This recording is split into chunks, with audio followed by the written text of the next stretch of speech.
Mesdames et messieurs, bonjour. Aujourd'hui, lundi 22 janvier 2024. Très content de vous retrouver sur la 7 TV dans votre émission matinale 7 Actu. Aujourd'hui, l'actualité, vous le savez tous, c'est la liste définitive donc établie et donnée par le Conseil constitutionnel en vue des élections présidentielles 2024 ici au Sénégal, mais également on a aussi l'immense plaisir de recevoir ici sur le plateau M. Thierno Ousmane Sow, le coordinateur du mouvement MDK, mouvement Debout Kounoune, pour discuter avec lui aussi des développements, mais également de toutes les questions qui peuvent intéresser vous qui nous suivez à travers la terre de la vérité.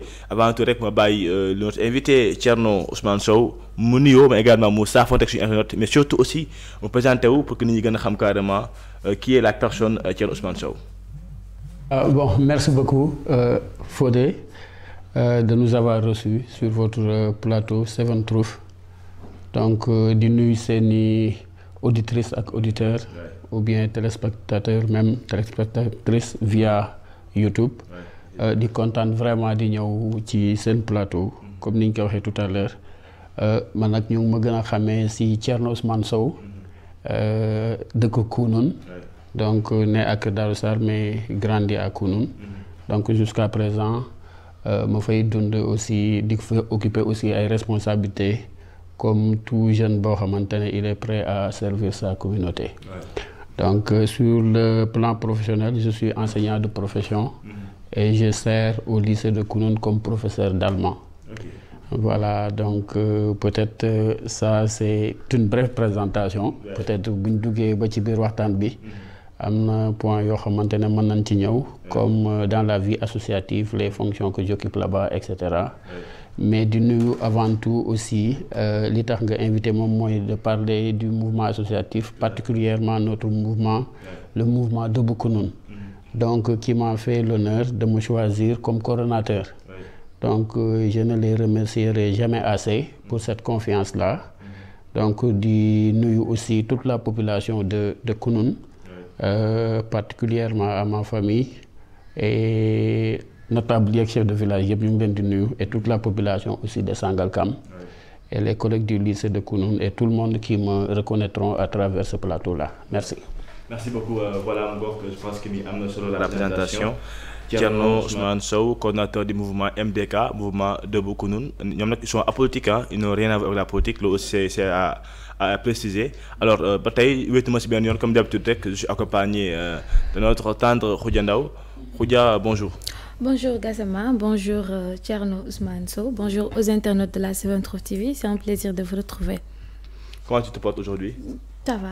Tu vas bien? Très bien, merci. Et le pays, ça va? Oui, ça va. Merci.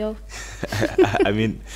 Alors merci beaucoup Khoudia, donc également pour la disponibilité. On va démarrer donc l'émission par le premier point, la décision ou bien en tout cas la liste officielle des candidats qui sont connus maintenant, les candidats. Donc on a 20 candidats qui vont choisir. Donc Khoudia, je commence par toi.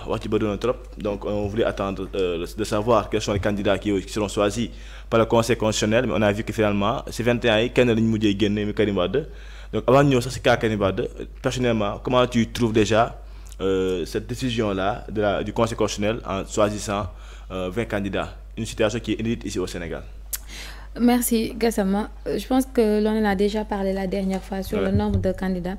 Je me suis dit que nous avons parrainage. Moi personnellement, j'étais très d'accord ces parrainages pour le nombre de candidats est excessif.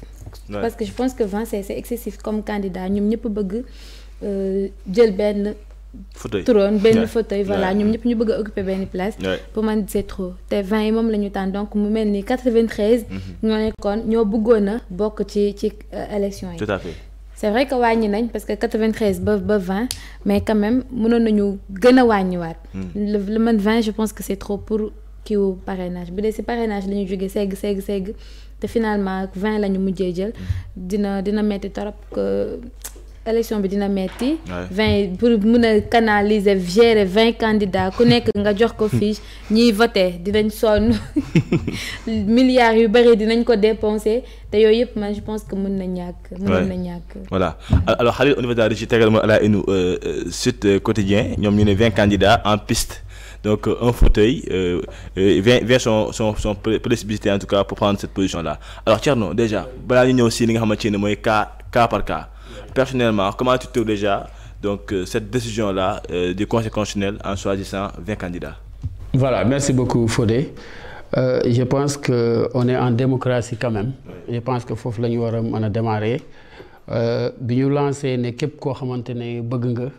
Je pense que lu mat plus de 260 et quelques volontaires demoon nañu retirer fiche de parrainage. Bon, bi ñu demee ba ci biir aussi on a vu que 96 je pense ñoom ñoo déposé pour parrainage. Maintenant bi ñu seggaat je pense 21 la ñu retenir woon comme ñu matal seen parrainage. À la suite de ça yeneen formalité yi ñu war a def si la ñu recalé le candidat du PDS Karim Wade mu des 20 candidats.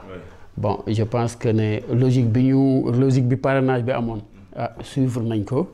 Am na nag ay contestation mais je pense que on est en démocratie chacun est libre donc de contester ou bien de ne pas contester. Maintenant man fi ma bëggoon wax rek te soxna Khoudia wax ko tout à l'heure mooy le pléthore de candidats 20 candidats parce que je pense que mu ngi xalaat bu ñu demoon ba ci élection dina yàgg boo naree jël ay fiches lu mat 15 bëgg dem pour tànn mais man li ñu war a poser mooy lan moo indi les 20 candidats là.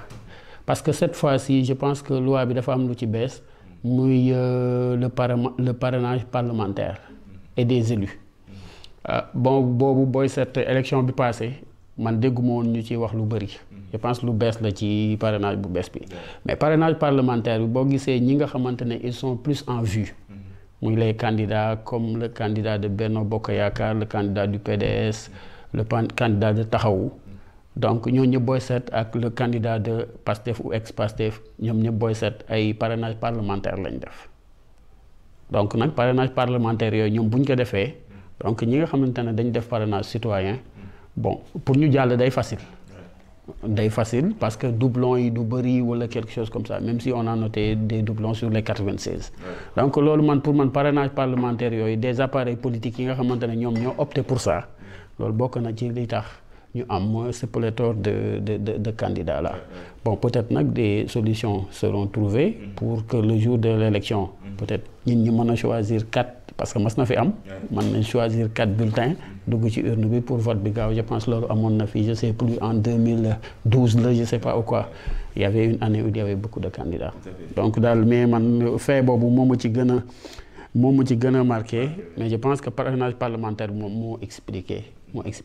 D'accord alors Khoudia je me tourne à toi. Pour ñëw si cas par cas nag cas Karim Wade bi il est le seul qui a été écarté ci 21 yi nga xamante ne jaaw nañ ci parrainage bi donc on a vu que ni on parle d'affaires de nationalité apparemment il en a eu 2 celle française et celle sénégalaise donc même si après sax le premier ministre français donc wane na lu war a tax ñu xam ni amatul benn relation ak pays bii de France. Mais apparemment suñ sukkandikoo si xibaar yu ñu am bon le problème en est que ni moment ba muy déposé boobu il avait la nationalité française. Nooy analyser déjà kaaw Karim Wade bi nga xamante ni waa PDS ba léegi ñu ngi kaas jàpp nañu ñoom ça c'est injuste. Bon boobu man damay jël faute bi ma rejeté ko waa conseil constitutionnel. Ah bon? Oui parce que bu ñu nee nangul nañ ko moom mu jàll ba mën a def parrainage ba valider il a fallu que Thierno Alassane Sall remettre sur la table le fait que Karim ba tey mi ngi am double nationalité pour ñu doog a ñëwaat di xool ndax am c'était avant ou après.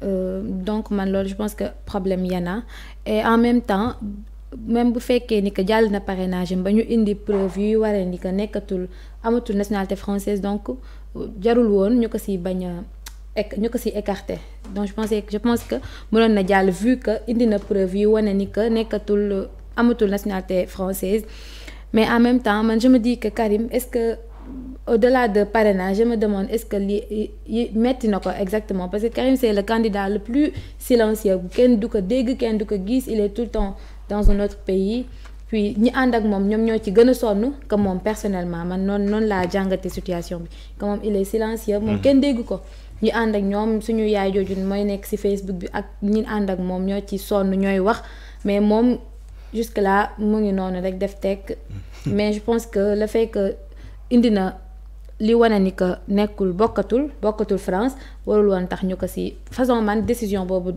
doyuma. D'accord. Tiens, votre avis là-dessus? Bon, pour le cas Karim Wade, je pense que je ne m'y attendais pas à ce que ñu recalé ko. parce que aussi bon on sait nous savons tous que nous ne sommes pas des juristes donc mais am na yoo xam ne dañ ciy réserver wu pour wax ci comme ni ko soxna Khoudia waxee je pense que ñu ngi ko waroon a mën a recaler ci parrainage bi bu fekkoon ne loolu am na affaire nationalité yooyu mais comme ni mu ko waxee aussi conseil constitutionnel bon a laissé une brèche ci côté boobu noonu ba mu échappé que ba un autre candidat quand même qui avait le droit aussi de faire des réclamations par rapport à un autre candidat def ko bon je pense aussi que ne pour ce qui est Karim Wade ñoom li ñu koy wax rek ci motif yi mooy la déclaration sur l'honneur parce que il fallait dire que tu es exclusivement de nationalité sénégalaise donc alors que on sait que c'est le 17 que le gouvernement français a publié le décret donc pour montrer sa renonciation parce que aussi moom tamit choisirul nekk français comme les autres ñi nga xam ne dañuy dem uti ji nationalité parents moo nekk française mais je pense que loolu peut-être les lois sont des lois voilà mais il fallait peut-être l'humaniser mais comme que jàlloon na parrainage pour man jàlloon na parrainage cette fois-ci cette question-là ne devait même pas se poser pour que mu mën a bokk ci élection yi mais je pensais que aussi c'est un cas qui dérangeait et tout à l'heure pour ajouter quelque chose si li Khoudia wax il était le candidat le plus silencieux bon il était silencieux mais son parti n'était pas silencieux son parti avait élargi les bases monter des comités placer les cartes attendre sa venue et nous savons qu'il a été condamné arbitrairement exilé arbitrairement donc il ne peut pas prendre l'avion et venir au Sénégal automatiquement donc ce côté-là aussi il faut pas que Sénégalais yi aussi fàtte ko voilà je pense que am na solo ba tey Khalil ñu ñëw ci à la une l'observateur foofu aussi ñu ne ñu Wade fils un cas de fiction politique un cas de fiction politique un cas de fiction alors ce cas-là il est bizarre donc mais quand même comme ni ko waxee rek ku nekk wax na ci xalaatam je pense que ni bon PDS va devoir chercher une autre alternative soit dem ranger feneen voilà on verra en tout cas ce qui va se passer après alors il y a pas que ce cas-là il y a également le cas de Diomaye ce cas-là moi qui me semble bizarre entre guillemets parce que il est en prison même s'il n'est pas condamné mais un candidat c'est la première fois ma gis loolu boo xamante ni il est candidat mais il est derrière les barreaux même s'il n'est pas condamné ce cas-là aussi comment tu peux expliquer Khoudia beaucoup te posent des questions ñu muy defee campagne est-ce que dina génn pour yow c'est quoi exactement l'âge qu'on peut tirer de cette affaire-là? Je pense que comme yow c'est un cas boo xam ne jaaxal na ñëpp man personnellement Diomaye am na ñoo xam ne boo rombee ci mbedd bi wax leen Diomaye duñ la ne ñu ngi prison parce que moom mi ngi prison mais quand même moo gën a comme s'il n'est pas en prison parce qu'on parle toujours de lui voilà on parle toujours de Diomaye am na ñu bari xamuñu ko ba xam mi ngi prison ou pas parce que mën nañu wax ni que hormis ceux qui suivent les plateaux télé daan ko gis muy nekk di défendre projet Pastef nekkuloon koo xam ni dafa présent de trop mais il a fallu que ñu lancer ko Sonko wax ko pour ñu defal ko parrainage pour mu am benn ampleur boobu noonu on parle de lui donc ñu bëri fàtte nañ ne que sax Diomaye mi ngi prison parce que parrainé nañ ko tout en oubliant que mi ngi prison donc ñi ko parrainé mën nañ ko voter même si que mi ngi prison mais campagne bi mooy poser problème parce que pour campagne il faut que yow nga présent vendre ton projet comme ni ñu koy waxee jaay sa bopp et tout pour que nit yi nga mën a convaincre mooy léegi nag ñaar moo si ne j'ai vu que Guy Marius Sagna mi ngi nekk il exige que ñu libérer ko pour mu mën a mener sa campagne comme il le faut man peut-être damay rejoindre si moom vu que nangul nañ ko parrainage nangul nañ ko mu jàll ba mu bokk ci candidat yi il serait mieux je sais pas que mu ñu bàyyi ko moom itam mu dem defi campagne am comme tous les autres si loi bi mën na ko parce que je suis pas juriste je sais pas si am na possibilité mais si possibilité il y en a il serait préférable mu dem def campagne comme tous les autres candidats. Ok alors Thierno j'ai suivi un constitutionnaliste j'y arrive qui parle de cette affaire-là bon il dit que les options sont là soit bon mënuñu kaa juger actuellement nii le temps duñu ko may. non voilà ce qui est sûr mooy soit mu am liberté provisoire pour def campagne am c'est une possibilité ou bien il peut rester même derrière les barreaux et faire sa campagne la presse viendra le trouver là-bas et que ba muy wax loolu aussi une option la mais xamuñu finalement à quoi ça tenir et personnellement bon t'es pas juriste mais xëy na amul ci xalaat.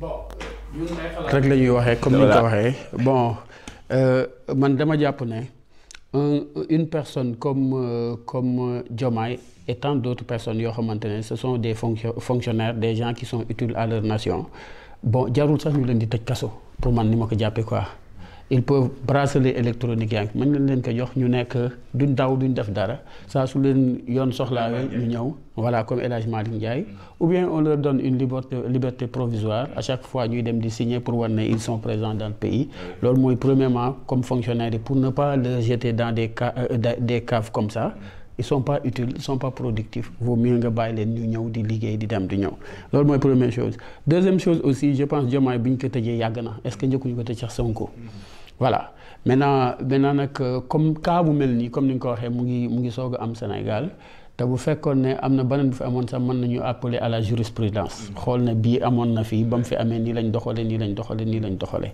voilà comme que nag amu fii maa ngi dégg professeur Babacar Gaye mu ne y a un vide juridique sur ce cas là donc fi mu toll nag bon je sais pas fan la wane di mu jeexi gëtam ah donc nan la ñuy def est-ce qu'il y aura une pression politique pour mu génne est-ce qu'il va mener sa campagne à partir de la prison bon en tout cas bu mu ci mën a doon ñun li ñuy ñaan mooy puisque candidat la remplir na les conditions yi et il n'a pas été jugé ni condamné mën nañ ko bàyyi mu génne comme tout citoyen bëgg na réew mi du daw du dem fenn mu campagne am je pense daal man loolu la ut ay chance am comme tout le monde. Supposons il va en campagne ñu bàyyi ko liberté provisoire def campagne mu gagné. léegi après qu'est-ce qui va se passer? Ce qui va se passer on a dit que chacun avait dit que cette condamnation là ou bien cette arrestation là était arbitraire. Bon mais et il y aura la question qu'il faut se poser est que si un autre gagne le pouvoir. Qu'est-ce qui va se passer avec les multiples arrestations qui sont en prison? Fan lay mujjee. La suite. Donc la question c'est là-bas. Ouais. Et si jamais Diomaye vient au pouvoir, je dis pas Diomaye, mais tous ces gens-là qui sont arbitrairement dans les prisons là seront libérés. Bien sûr. Facilement. Donc ce n'est que ça. Ouais. Voilà donc man je pense que idée boobu laa ci am. Ouais. Voilà koo xamante ne dañ la tëj nga gagner pouvoir. Mais doo xaar ñaari minutes pour ñu la fayte. En tout cas, je pense que c'est ça. Et je pense que ñun Sénégal actuellement, on est en train d'apprendre beaucoup de choses dans la politique. Man, je pense que je me suis beaucoup enrichi, en tout cas, sur les situations yi nga xam ne dafay xew. Sur le plan juridique, j'apprends beaucoup de choses. Sur le plan économique, j'apprends beaucoup de choses. Et je pense que ñun dafa mel ni ñu ngi soo commencé nag di dugg ci ère politique carrément. Et tout cela c'est porté par des jeunes yoo xamante ne ils veulent que les choses bougent. Bon yu bëri lu laxatu woon aussi le pouvoir n'est plus nekkatul mythe. Bon si ñëpp quoi. Et ça c'est important. C'est une démocratie qui est en vie quand même. En tout cas ce sont des situations inédites que le Sénégal n'avait jamais connu en tout cas auparavant. Tey nag ñu ngi koy confronté wu voilà comme on dit on apprend on découvre et voilà. Tant pis en tout cas pour tous les Sénégalais alors ñu jàll ci beneen pàcc bi nga xamante ne nag moo gën a tax ñu invité fi tey muy sa statut coordinateur du mouvement Debout Kounoune déjà Etienne Ousmane lan moo leen motivé ba nga mettre en place une telle structure. Voilà Fodé je pense que. question boobu moom dina ma neex trop parce que comme ni ma la ko waxee ñun Kounoune lañ dëkk te amuñu loo xamante ne foo xam ne moo ëpp Kounoune. On a été étudiant, on a été élève d'abord, ensuite étudiant. Mais bi ñu demee dans notre vie jusqu'en 2003 avec l'aide de nos grands frères et nos grandes sœurs, on s'est dit que dans le village là, il y a que 3 étudiants ou 4 en 2003 Kounoune. On s'est dit pourquoi ne pas créer une association des élèves étudiants. On l'a créée en 2003. Maintenant association boobu di dund ñu nekk ci membre. Occupé ci ay responsabilités ba nekkatu amatuñu statut élève et étudiant bon ñun ñëpp ku ne nekk ci sa liggéey maintenant on a vu que dëkk bi nu mu doon doxee ak ñun temps ñuy yëngatu ak période bi ñuy créer lii c'était différent on a vu que ñëpp dañu toog kenn jéemul lijjanti dara ñu ne pourquoi pas ñun ñu jóg convaincre les populations de Kounoune donc pour ñu mën a au moins li nga xamante ne mooy développement dëkk bi ñu mën ko jëlal suñu bopp en charge bañ ci xaar ni les gouvernants et cetera et cetera. Bon après nag si la man ak sama ñaari xarit yoo xamante ne je les salue au passage muy Babacar Ndoye ak Idrissa Gakou parce que loo gis tamit au début day am ñu ko xam ne ñoo koy porter bala mu yegg fenn ñu discuter ci biñ ci discuter bon aussi ñu am xalaat dem partager ci ak imam ak chef de village ñu rafetlu aussi ñun li ñu bëgg ñun nag soog a dugg xam nga Kounoune c'est organisé en termes de génération ay tours et cetera ñu jël suñ temps pendant 3 mois dugg ci dëkk bi waxtaan ak tuur yi sensibiliser leen pour que ñun li ñu bëgg mooy qu'il y ait la citoyenneté participative ici à Kounoune.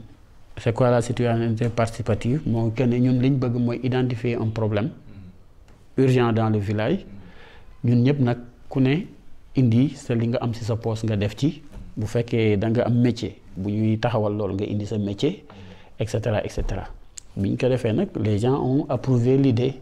Bon si lañ nag formaliser wu essayer def assemblée générale jëmal lii bi ñu ko jëmalee nag boobu ak léegi am na 3 ans et on a eu quelques réalisations dans le village yoo xamante ne vraiment ñëpp kontaan nañ ci. Mais idée bi moom foofu la jógee on voulait que la population de Kounoune se lève d'où le nom debout se lève comme un seul homme pour que au moins assurer son développement.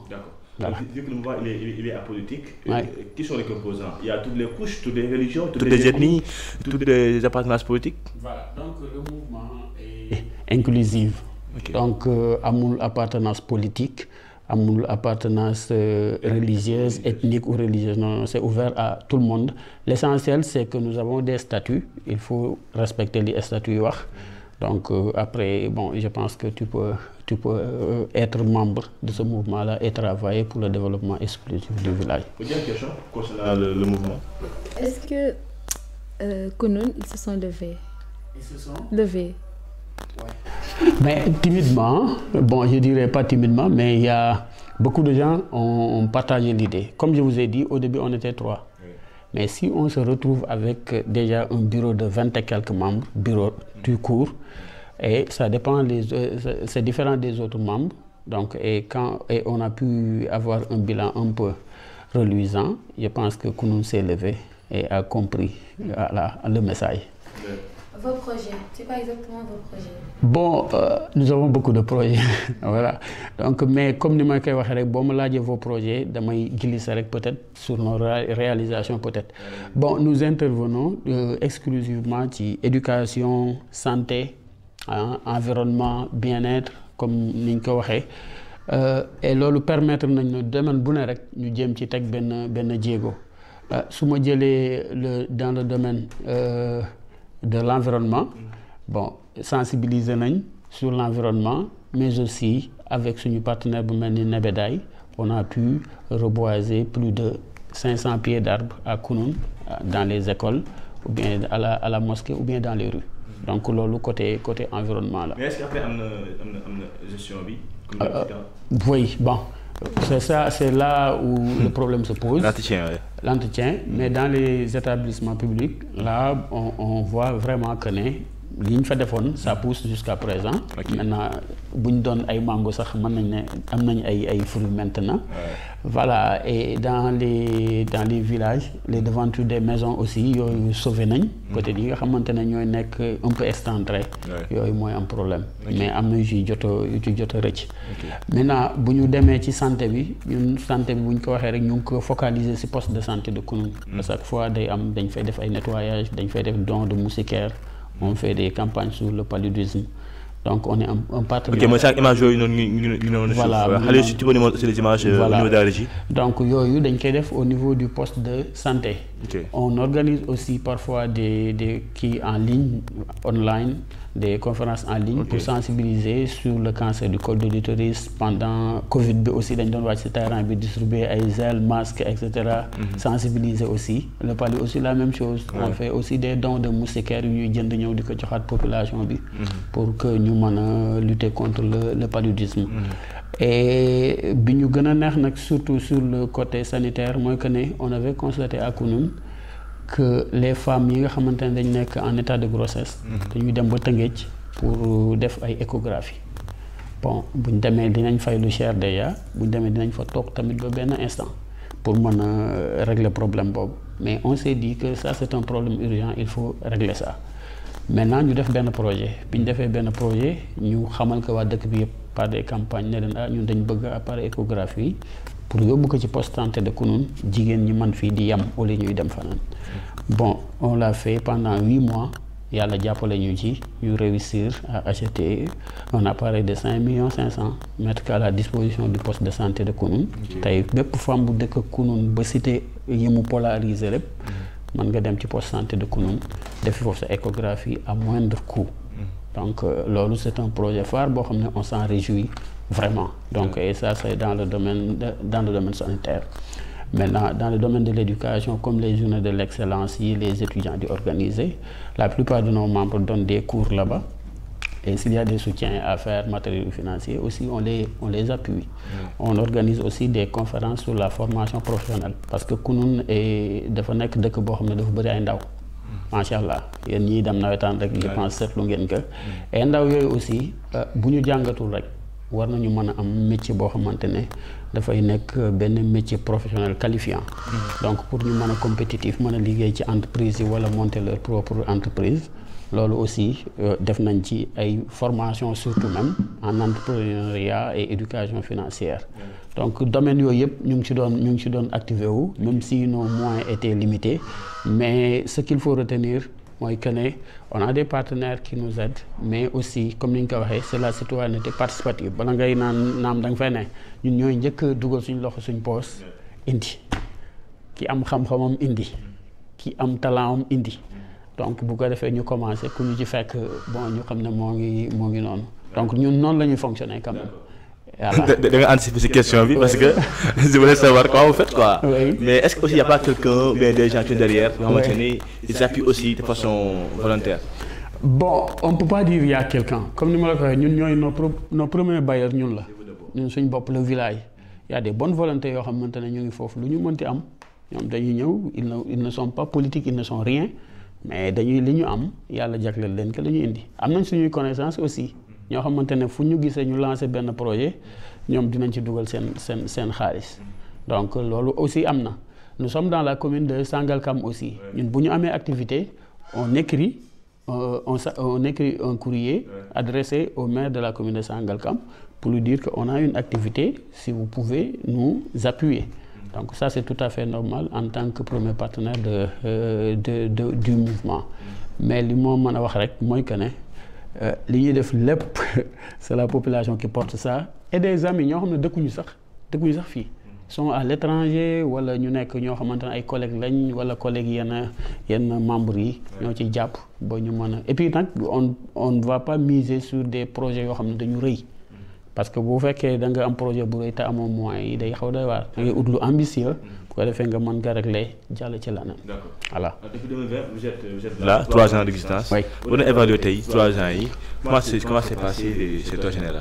Bon man personnellement su ma koy wax damay jël l'impression des gens yi nga xamante ne par exemple ñooñu faloon mais bi ñu ñëwaatee di rendre compte tamit ñoom ñoo toog donc loolu dina ci am solo.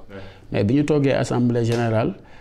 Ba présenter le bilan bi nga xamante ne def nañ ko mais assemblée générale bi dañ ci kontaan trop biñ ci kontaanee trop félicité ñu ensuite reconduire même proposer à ce que même ñu reconduire le bureau bi nekkoon foofu. Donc loolu je pense que ne bon signe la déjà mais ñun suñuy ambition je pense dépassé na même peut-être le bilan bi nga xamante ne présenté nañ ko.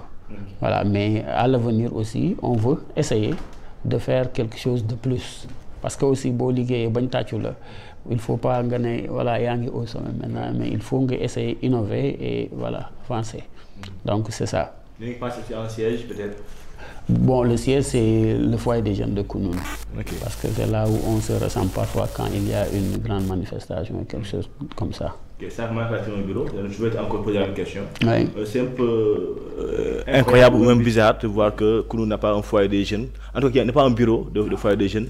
Là aussi, je pense que est-ce que vous avez un leral ou l'animal? Bon, je ne sais pas tout le monde, vraiment.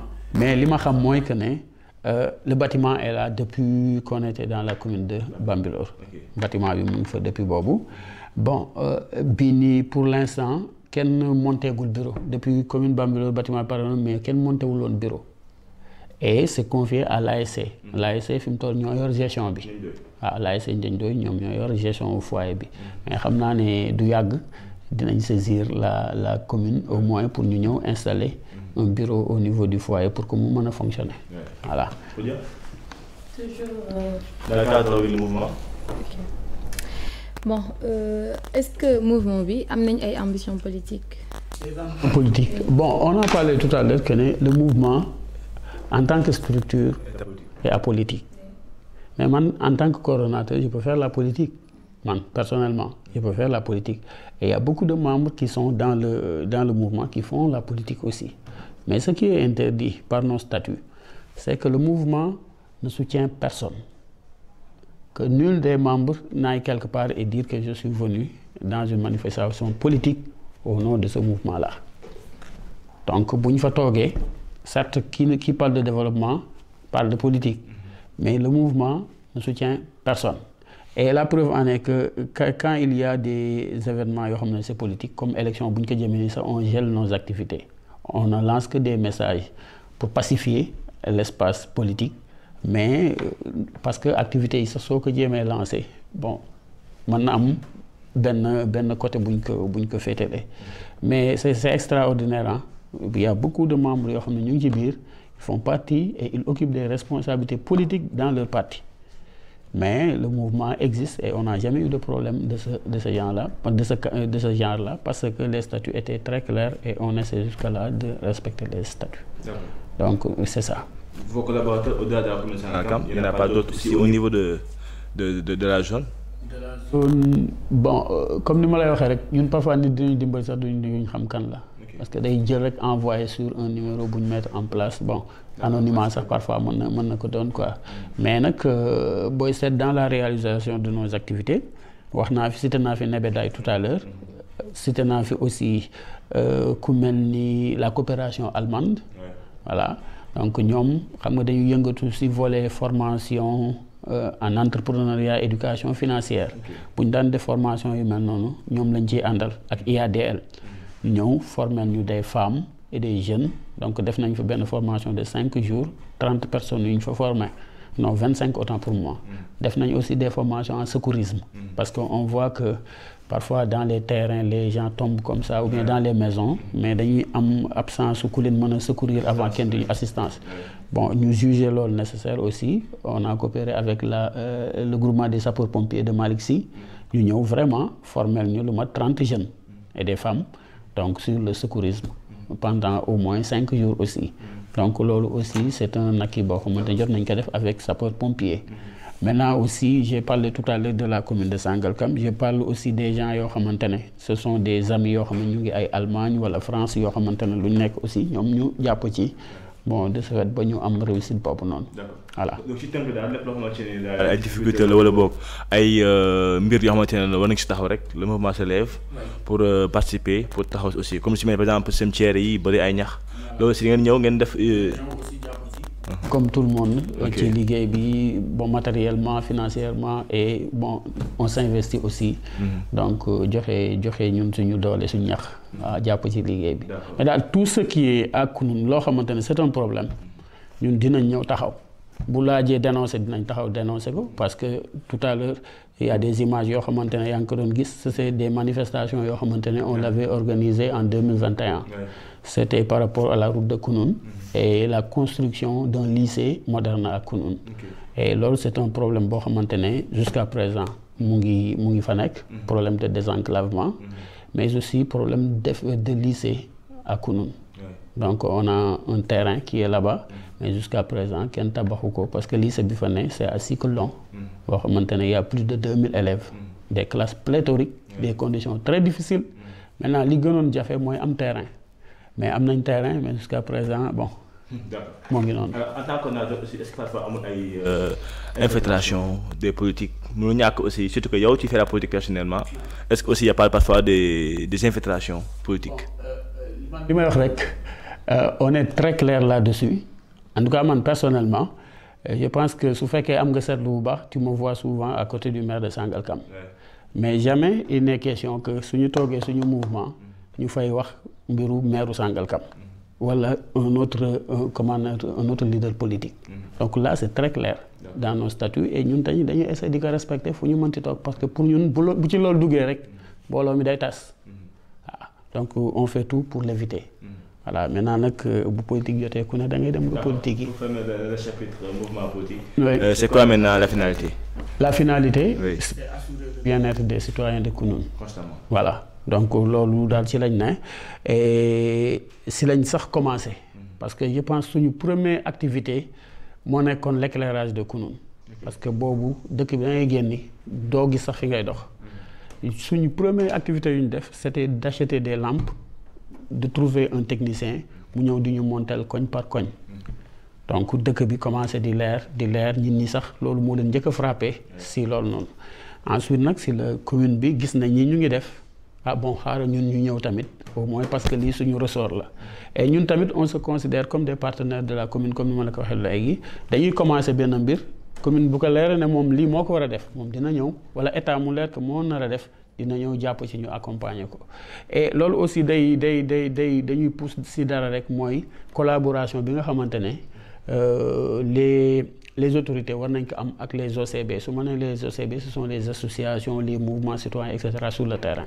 Je pense que dans la mise en œuvre de leur politique ils doivent au moins inclure ces associations là pour que liggéey bi gën a yomb bu ñuy élaborer phase élaboration ñoom ñu ñëw toog élaborer ndoo ak ñoom phase mise en œuvre aussi ñu ñëw ànd ak ñoom ci mise en œuvre bi de ce fait je pense que ils vont se sentir que ne ñoom ñu ngi ci ils sont inclus et de ce fait day yombal ñoom seen liggéey am na yoo xamante ne ñoom dinañ ko mën a fay di ko dénkaane ay liggéey pour di fay mais avec les associations collaboration lay laaj bon après je pense que mën na la épargner beaucoup de choses et di ngeen dégg di ngeen comprendre dans sur beaucoup de points donc loolu aussi je pense que ñoom war nañ ci gën a góorgóorlu les autorités locales ba ñi nga xamante ne ay association la ñu intégrer leen dans tout mais ñun ñu ngi ciy féliciter aussi la commune de Sangalkam parce que bi ñëwee ba léegi bu ñuy def plan de développement local durable il nous convoque ñun ñu bokk ci kii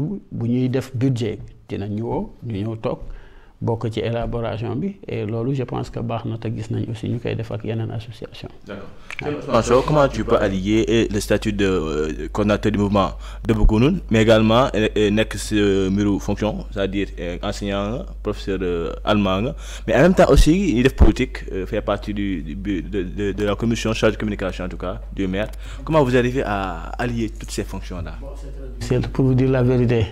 C'est-à-dire confiance moo xaw a rëy mais vie de famille doo ko am on sait que seulement fonction enseignante boo koy def tu n'as pas de temps 70% sa liggéey sa kër la loolu mooy li njëkkee quoi waxatuma laa nag les cours man déjà je suis le seul au lycée de Kounoune j'ai 20 heures de temps au lycée donc j'occupe d'autres responsabilités en dehors de la coordination du MDK je suis le secrétaire exécutif du poste de santé de Kounoune ça aussi beneen charge la donc bon politique nag man je ne dis pas que ne bokkuma ak ñi koy def ñoo xamante ne 100% lañ man peut-être su fekkoon ne dama koy def mën naa ne 3 heures de temps lay occuper sama temps wala 1 heure de temps wala sax du fa am sax 30 minutes voilà ça moom je suis pas parce que je suis pas trop engagé en politique voilà je ne suis pas trop engagé en politique parce que on m'a sollicité je peux apporter quelque chose voilà j'apporte mais je suis pas trop politique. C'est pourquoi vous ne me voyez pas souvent sur le terrain comme les politiciens. Donc c'est ça quoi. Même si c'est vous qui coordonnez souvent les rendez-vous avec la presse. Oui. Alors ñoo ngi fii seet suñu au nom du maire seet si la Télé Semaine Trouf ñu waxtaan ak yéen dans le but de trouver une collaboration. Mais on a vu que après peut-être il y a pas une suite désirée, c'était pas prévu. Li ñu bëggoon kay xëy na amul. Qu'est-ce qui peut expliquer peut-être cette absence de collaboration peut-être par rapport ak ni ñu ko bëggee mais par rapport à ce qu'on a charte ñu liggéeyandoo ensemble qu'est-ce qui a bloqué les choses. Voilà donc je pense que ça. Maintenant je suis très à l'aise pour wax ci parce que ñëwoon nañ fii def fi visite ñu rafetlu aussi ça parce que lu toll nii ku koy investir fii bon soxla nga jàppale et li ñu waxoon aussi mooy que ne peut-être boss bi bu toogee ak maire ñoom mën na xool nañ leen di accompagner parce que yéen a ngi fi di employer au moins des jeunes.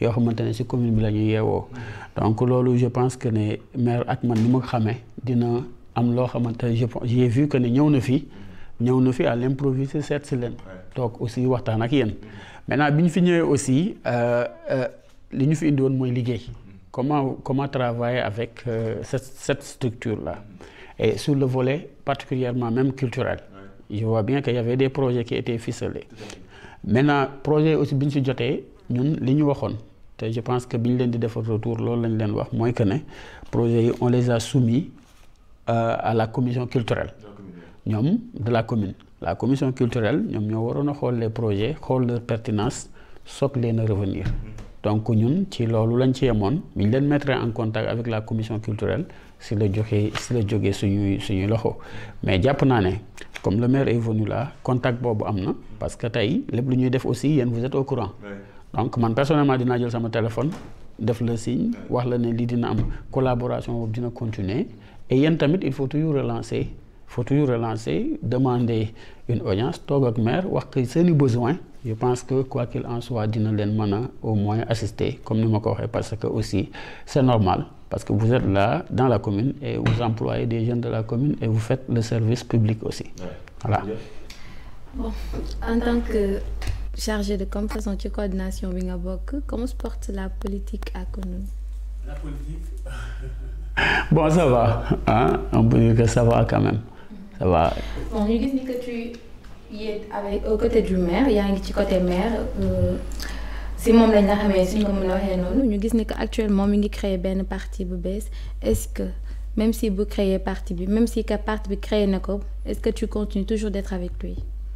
Bon en tout cas moi j'ai décidé de le soutenir voilà j'ai décidé de le soutenir et là à tout tant que mu ngi ci lu baax man j'ai décidé de le soutenir sans hésiter et je sais que c'est dafa nekk ku ambitieux bëgg na le développement de sa commune tey lépp lu muy xalaat muy projet muy lu mu mënti doon il veut que Sangalkam nekk ci kanam loolu man j'en suis très sûr donc koo xamante ne nag ñun Sangalkam nañ dëkk on veut le développement de Sangalkam de la commune de Sangalkam donc képp koo xamante ne taxaw nga am moom volonté bi mu am ak amour bi mu am pour Sangalkam dem bu ñu la mën a jàppale aussi dañ lay jàppale donc c'est pourquoi bi mu créé parti bi aussi donc bu ñu waxee parti rek conquête du pouvoir la ñuy wax te tey je pense que ne suñ zone bi dafa soxlaa ñoo xamante ne font partie des gens de l'élite mën a indi ay moyens pour développer cette commune de Sangalkam là et on a vu que depuis mu ngi nekk fii ba léegi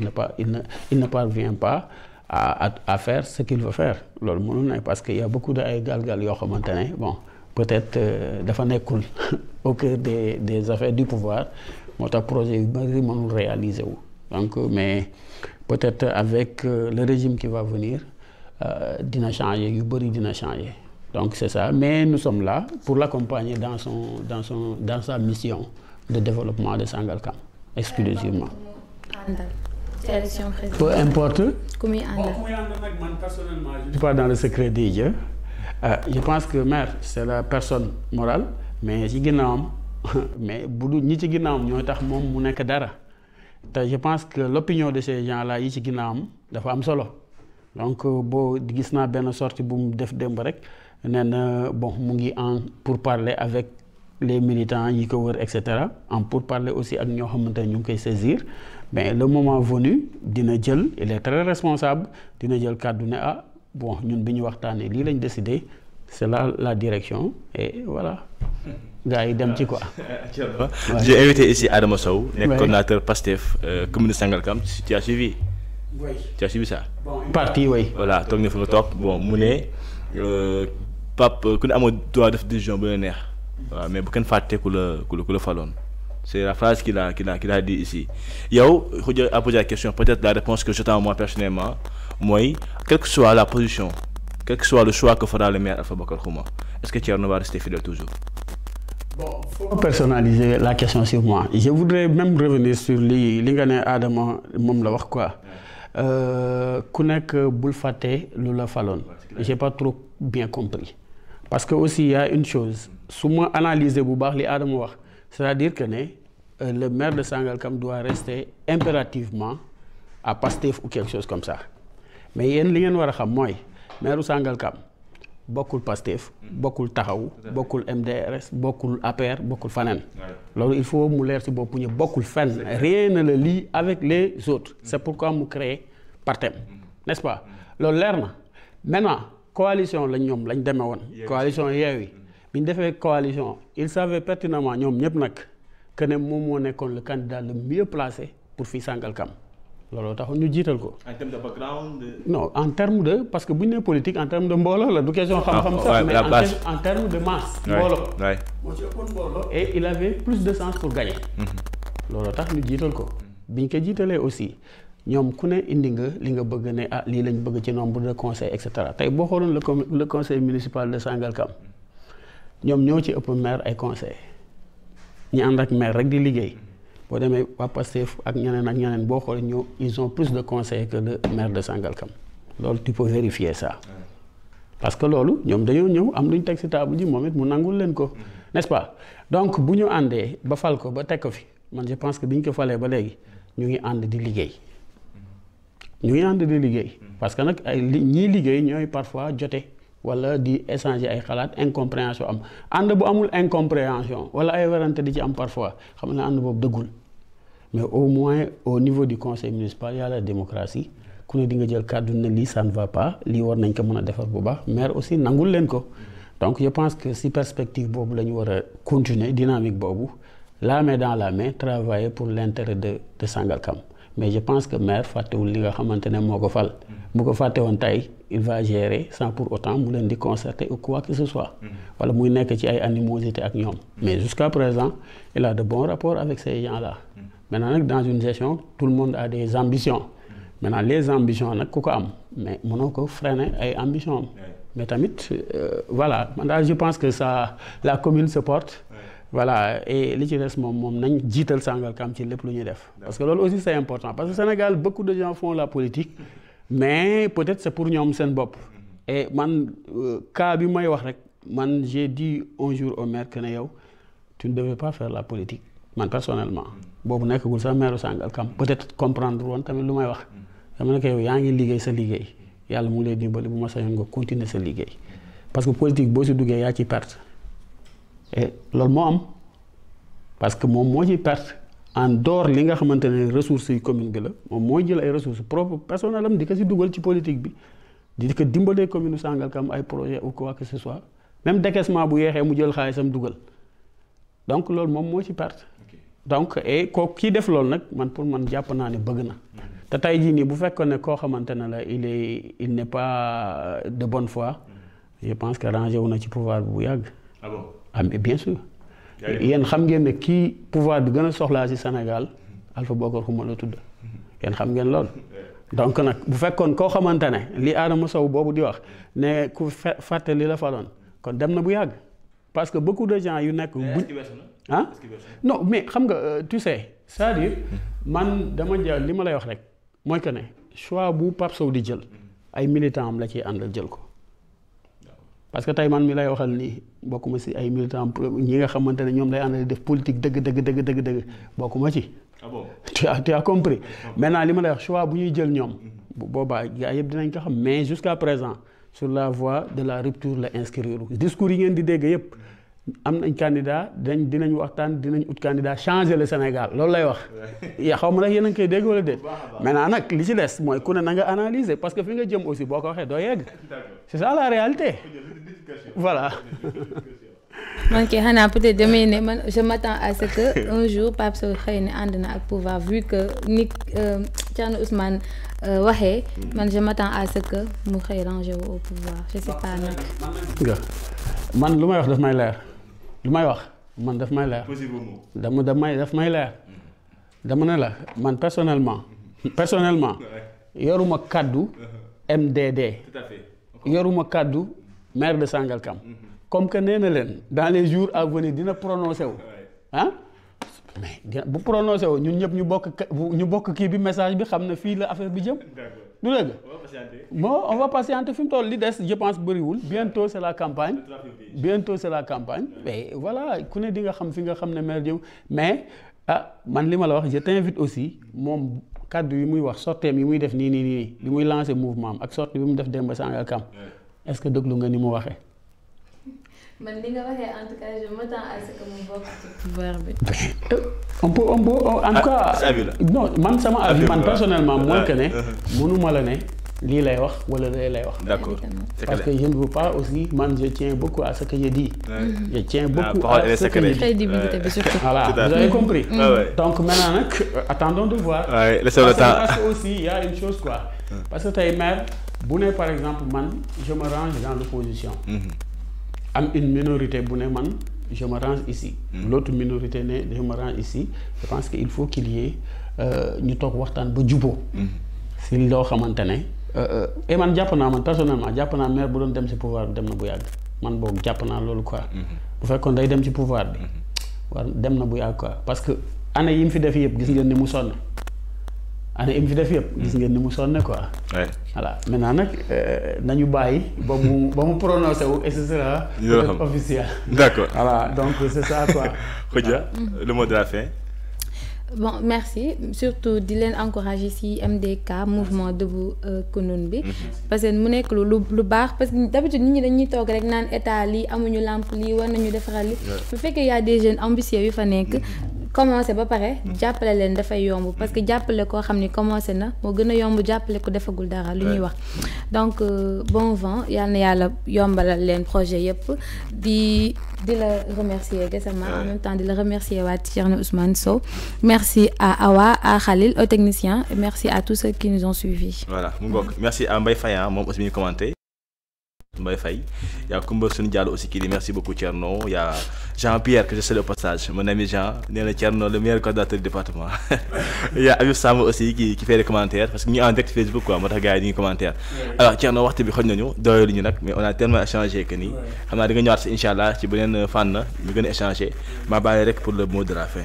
Di leen remercier bu baax ci invitation bi. Parce que peut-être c'est la première fois que nous sommes sur l'antenne. On a beaucoup de choses à dire parce que nous sommes dans beaucoup de choses. Si vous avez ce côté santé, comme nous l'avons rappelé, je suis le secrétaire exécutif du poste de santé de Kounoune. Donc, affaire école, c'est notre secteur là, avec engagement citoyen, bien aussi, nous ici.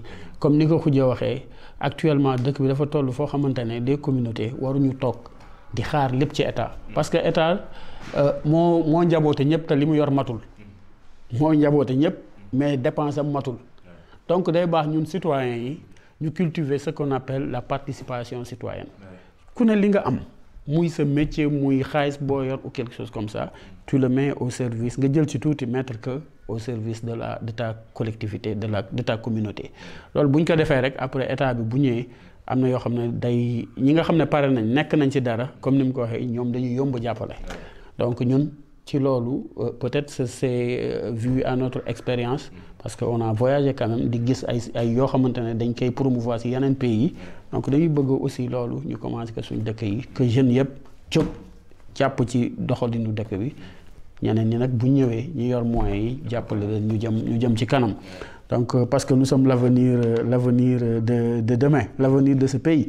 Et je pense que si les candidatures dégagées au Conseil constitutionnel, il y a des jeunes. Et dafa jot Sénégal, jeunes yi am nañu taxawé. Tay dama koy wax bo démé Canada, sen président bi ko nekkon mu Trudeau je sais pas, il n'avait que 35 ans bi muy nekk président. Bo démé Autriche, Cruz c'était la même chose. Le premier ministre Attal Tay de la France n'a que, je ne sais pas, 35 ans ou quelque chose comme ça. Donc, dafa jot Sénégal, am nañ jeunes yu jàng xam dafa jot nag ñu jox leen dëkk bi bu ko defee les problèmes yi am les vrais problèmes les vraies questions de la jeunesse ñoom ñu mën ko jël en charge. Donc di sant ñëpp di gërëm ñëpp di beral nuyoo waa mouvement Debout Kounoune di wax ne kontaan nañ ci ñoom bu baax a baax di nuyu aussi sama coordonnateur adjoint di Babacar Seck. Mom aussi tayalul di jàpp aussi di remercier aussi Babacar Ndoye comme ni ma ko waxee di membre fondateur ak Idrissa Gakou boole que tous les membres de ce mouvement là di remercier Laye Sène Ndoye de Kounoune parce que je l'avais oublié ça fait partie de nos partenaires numéro 1 l'école élémentaire de Kounoune aussi. Mais coupe bi kenn du ko maye coupe bi da ngay fubal 90 minutes ou 120 minutes nga raw ñu jox la coupe bi hein mais bi il faut laale amat ñu jéwaat il faut ñu jéwaat te man je sais que waa Sangalkam ni ma leen xamee ñoom bëgguñ ñu leen di may coupe quoi ñoom dañuy bëgg a coupe bi faay jël ko ñu jox leen je pense que boobu aussi voilà. merci bu neex remake bu neex lay doonaat quoi. ah d'accord di wax ne que le fair play prévaut. parce que je pense que c'est deux villages yoo xamante ne jàmm lañ mës a am. jàmm lañ mës a am. et football aussi comme ni ñu koy waxee ça raffermit les liens. donc bu ko defee yal nañu yàlla jàppale rek. voilà ba ñu gisawaat fi si jàmm si yeneen rendez-vous.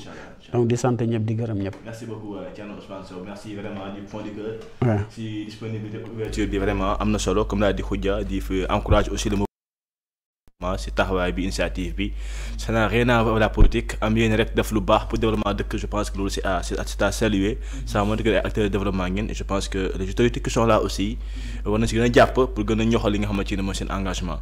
alors di remercier tous les habitants de Kounoune di leen big up ñëpp de A à Z j'ai beaucoup d'amis à Kounoune ñoom Jean Gakou pas mal d'autres di leen jaar bu baax a baax di leen yéene jàmm ju bëri aussi de remercier la technique au niveau de la régie Khalil au niveau de la caméra Awa di remercier Khoudia aussi bi nga xamante moom accompagne ci plateau bi di remercier ñëpp daal di souhaiter en tout cas un bon début de semaine di wax portez-vous bien et à très vite inchallah pour notre contenu.